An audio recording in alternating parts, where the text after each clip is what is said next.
गुरुदेव और माँ गायत्री के चरणों में कोटि कोटि नमन। आप सभी को प्रणाम। ब्रह्म वर्चस्व संपन्न बनाने वाली साधना कौन सी है, आइए जानते हैं। लेकिन उससे पहले थॉट ऑफ द डे। प्रतिकूल परिस्थितियाँ उन्हें ही दबोच सकती हैं जिनका व्यक्तित्व खोखला है, जिसने अपनी जड़ें गहराई तक जमीन में धंसा रखी हैं। वो बरगद का पेड़ बड़े बड़े आंधी तूफानों को आसानी से सहन कर लेता है। वाल्मीकि रामायण की लंका कांड में कथा आती है कि परिस्थितियों की विषमता देखकर जब रामचंद्र जी चिंतित बैठे थे तो अगस्त्य मुनि आ पहुंचे और उन्होंने कहा, आप सूर्य की उपासना करें। उनकी शक्ति उपलब्ध करने पर आप महाबली असुर समुदाय पर भी विजय प्राप्त कर सकेंगे। वैसा ही उन्होंने किया भी और शत्रुओं को सहज ही परास्त कर दिया। साधना समर में सफलता प्राप्त करने के लिए सूर्य सानिध्य अति आवश्यक है। सूर्य ही प्रत्यक्ष सविता है। प्रत्येक गायत्री उपासक को सावित्री का ध्यान करना अनिवार्य है। जैसे भोजन पकाने के लिए अग्नि जरूरी है, उसी प्रकार से आत्मा को देवात्मा के रूप में विकसित करने के लिए दिव्य ऊर्जा की आवश्यकता है।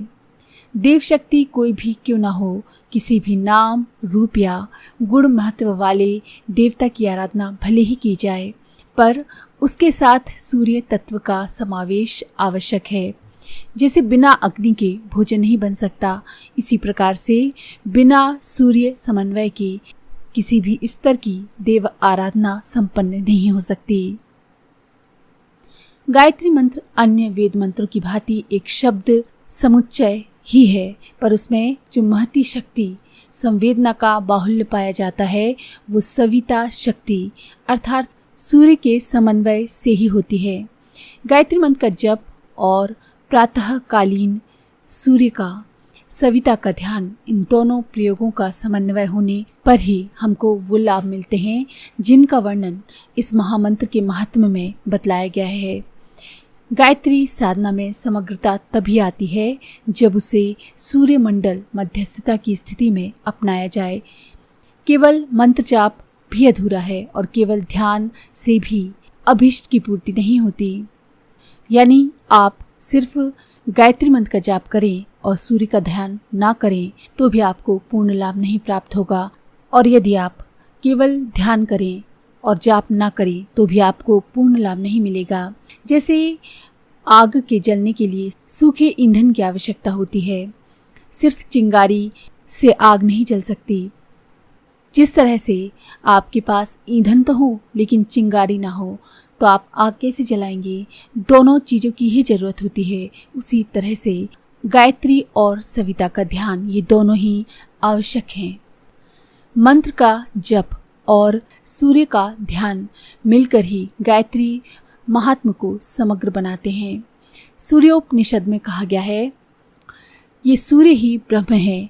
सूर्य से मन, बुद्धि, चित्त, अहंकार, अंतःकरण प्रभावित होता है। आदित्य ही 5 प्राण, प्राण, अपान, व्यान, समान और उदान है। सूर्य को ही सविता कहते हैं। गायत्री मंत्र का देवता सविता यानी सूर्य है, इसलिए उसकी दैवी शक्ति को सावित्री कहते हैं। सारे जगत को जन्म देने के कारण ही सूर्य भगवान को सविता कहा गया है।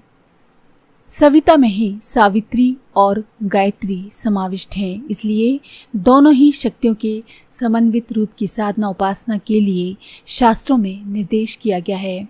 कहा भी गया है, नमस्ते सूर्य संकाशे सूर्य सावित्री के मिले, अर्थात हे सूर्य में समाहित सावित्री गायत्री, आपको मेरा नमस्कार है।